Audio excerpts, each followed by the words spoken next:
High students, welcome to Piyali's classroom. আজকে চলে এলাম নতুন একটা ভিডিও নিয়ে। আজকের যে ভিডিওটা করছি, আজকের ভিডিওটা আমি শুরু করছি ইকোনমিক্স ক্লাস 11-এর সেকেন্ড সেমিস্টারের থার্ড চ্যাপ্টার মনোপলি মার্কেট বা একচেটিয়া বাজারের একটা প্রশ্ন পড়াবো। এই যে প্রশ্নটা পড়াবো একচেটিয়া বাজারের কিন্তু পূর্ববর্তী আরও কিছু প্রশ্ন যেগুলো introduction of the monopoly market, definition, characteristics, এগুলো সব কিন্তু আমি আগের ভিডিওতে সব আলোচনা করে দিয়েছি। তো আজকের ভিডিওটা যেটা দিয়ে স্টার্ট করছি সেটা একটা একচেটিয়া বাজারের নতুন একটা প্রশ্ন। চলো দেখে নিই প্রশ্নটা কি আছে। প্রশ্নটা আছে, একচেটিয়া বাজারে ভারসাম্যের কয়েকটি বৈশিষ্ট্য আলোচনা করো। তো এই ভারসাম্যের কয়েকটি বৈশিষ্ট্য আলোচনা করো যে বিষয়টা বলা হয়েছে সেটা হলো স্বল্পকালের ক্ষেত্রে। ঠিক আছে, স্বল্পকাল বলতে সাধারণত আমি এটা তোমাদেরকে বুঝিয়েছিলাম যে স্বল্পকাল বলতে সাধারণত ফার্মটা যখন স্টার্ট করেছে তার প্রোডাকশান, ধরো 0 থেকে 5 ইয়ার্সের মধ্যে এই টাইমটাকে আমরা ধরে নিতে পারি। তো এই সময়টার মধ্যে ফার্ম কিভাবে তার ইকুইলিব্রিয়ামে আসবে বা ভারসাম্যে আসবে, এই স্বল্পকালে ফার্মের কি হবে, লাভ হবে, স্বাভাবিক মুনাফা পাবে না স্বাভাবিকের থেকে বেশি মুনাফা পাবে, না ফার্মের লোকসান হবে, কি হবে, সেই বিষয়টা সম্পর্কেই এখানে কিন্তু আলোচনা করা হবে। সেটা সম্পর্কেই কিন্তু আমরা মেনলি পড়ব। তো স্বল্পকালে একচেটিয়া বাজারের একটা ফার্মের ক্ষেত্রে কিন্তু কি হতে পারে, ফার্ম স্বাভাবিক মুনাফা পেতে পারে, ফার্ম স্বাভাবিকের থেকে বেশি মুনাফা পেতে পারে, আবার ফার্মের লসও হতে পারে। কারণ স্বল্পকাল বলতে আমরা সাধারণত এমন একটা সময়কে বুঝিয়ে থাকি যে সময়টাতে কিন্তু ফার্মের অতটা এক্সপিরিয়েন্স থাকে না। ফার্ম নিউলি একটা প্রোডাকশন স্টার্ট করেছে, যার জন্য কতটা সে সাপ্লাই দেবে, কি টাইপের কতটা প্রাইস রাখবে, কোনটা আইডিয়াল প্রাইস হবে, সেই সম্পর্কে ফার্মের কিন্তু আইডিয়াটা খুবই কম থাকে। বা যেহেতু আইডিয়াটা খুব কম থাকে সেই কারণে ফার্মের ক্ষেত্রে অনেক সময় ফার্মের হতে পারে যে ফার্ম স্বাভাবিক মুনাফা পেয়েছে, হতে পারে ফার্মের লস হয়েছে, হতে পারে ফার্ম স্বাভাবিকের থেকে অনেক বেশি মুনাফা পেয়েছে। তো তিনটে কন্ডিশনই কিন্তু অ্যাপ্লিকেবল। তো এই তিনটে কন্ডিশন কিভাবে হতে পারে, তো সেটা সম্পর্কে আমরা তিনটে ডায়াগ্রামের মাধ্যমে বিষয়টা বুঝে নেব। তো চলো ফার্স্টে আমরা যেটা দেখতে পাচ্ছি যে স্বল্পকালে একচেটিয়া ফার্ম ভারসাম্য অবস্থায় স্বাভাবিকের চেয়ে বেশি স্বাভাবিক এবং স্বাভাবিকের থেকে কম মুনাফা অর্জন করতে পারে। তো ফার্স্টে আমাদেরকে জানতে হবে যে স্বল্পকালে একচেটিয়া বাজারের ভারসাম্যের শর্ত কী। তো ভারসাম্যের জন্য একচেটিয়া বাজারের সবার প্রথম শর্ত হলো, ফার্স্ট শর্ত যেটা, সেটা হলো কি, যে MR, প্রথম শর্তটা হলো MR ইকুয়াল টু MC হতে হবে, প্রথম শর্ত। দ্বিতীয় শর্তটাতে বলা হচ্ছে যে MC রেখা MR রেখাকে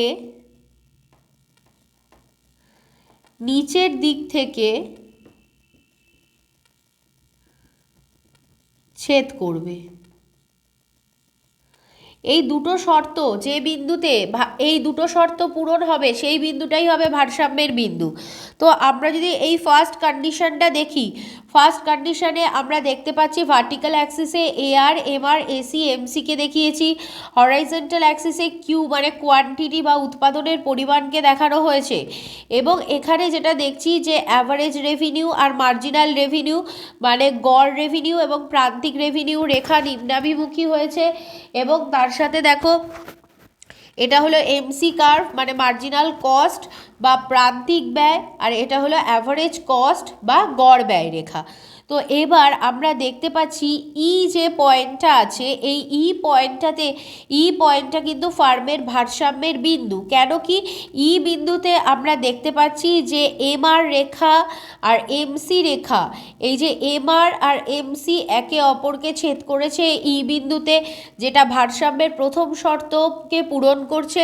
তারপরে বলেছি যে MC রেখা MR রেখাকে নিচের দিক থেকে ছেদ করে ওপরের দিকে উঠবে, সেটাও পয়েন্টেই হচ্ছে। তাহলে point is consider as the equilibrium point.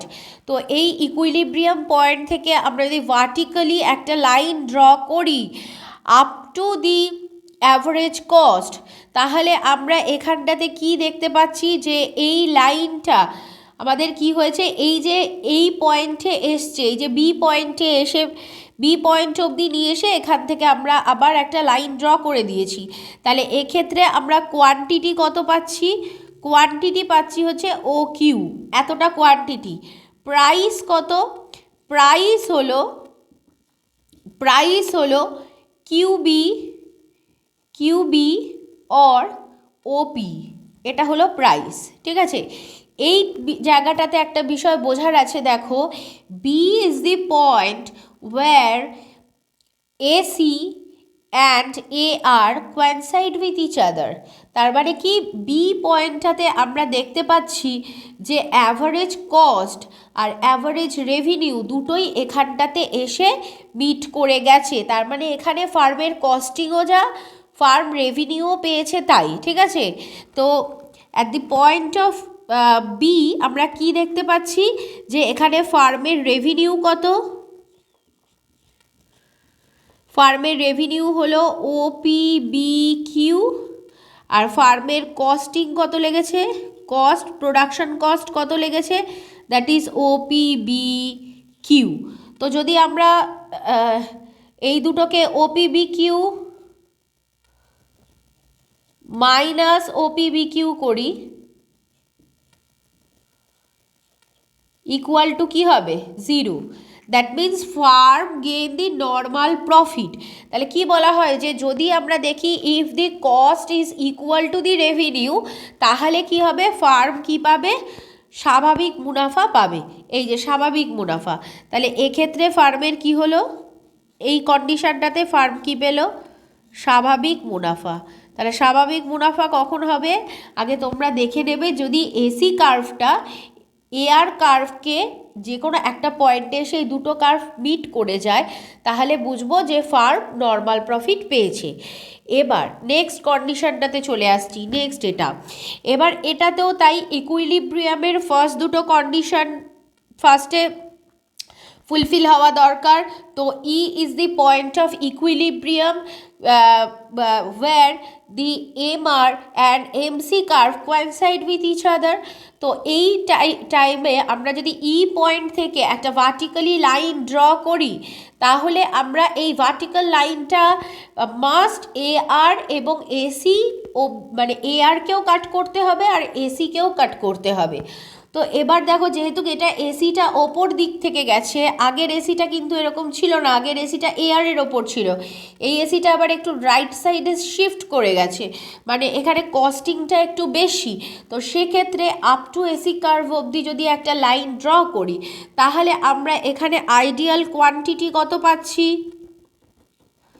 Quantity হয়ে যাচ্ছে ও কিউ, মানে এতটা কোয়ান্টিটি ফার্ম প্রোডাকশন করছে।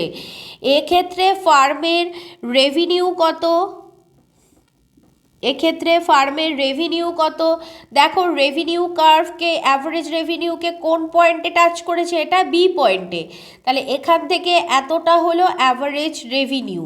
তাহলে রেভিনিউ হলো OPBQ, this is the revenue. And কস্টিংটা কত? প্রোডাকশন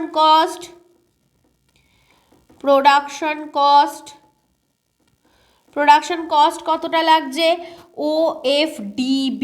কেন কি, এই যে কস্টিং কার্ভকে, অ্যাভারেজ কস্টকে ডি পয়েন্টে এটা টাচ করেছে, that means OFDB is the production cost. তাহলে এখানে প্রফিট কি হলো? তাহলে যদি আমরা প্রফিট এখান থেকে বার করতে চাই, তাহলে আমরা এটা মাইনাস করে দেবো, OFDB মাইনাস OPBQ, যেটা করলে আমরা কি পাবো? এটা PFDB,